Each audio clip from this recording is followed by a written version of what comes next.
There was a boy named Ethan.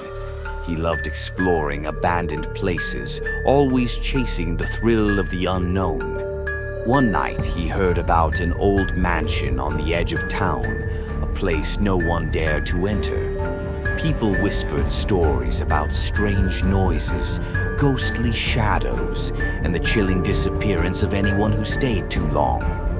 Ethan, fueled by curiosity, grabbed his flashlight and snuck out of his house. The mansion loomed like a giant skeleton against the night sky, its windows shattered like jagged teeth. The air smelled of rot and damp earth, and the gate squealed as he pushed it open. Inside, the floorboards creaked beneath his feet, echoing through the empty halls. Faded wallpaper peeled like decaying skin, and cobwebs hung from the ceiling like forgotten curtains.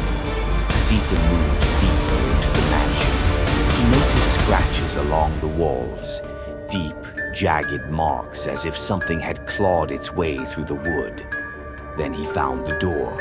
It was old, warped and covered in scratches far deeper than the ones in the hallway. It shouldn't have opened, but the moment he touched the handle, it clicked open on its own. Inside, there was a small windowless room. A single chair sat in the corner, facing the wall, and a doll rested on it. Its porcelain face cracked and pale, eyes black as coal. The air in the room was heavy, and Ethan's breath grew shallow. The doll's head turned slowly toward him. A faint whisper filled the room, a voice that seemed to come from the walls themselves. "Stay with me." Ethan stumbled back, heart pounding, and bolted out the door. But no matter how many turns he took, every hallway led him back to that same room.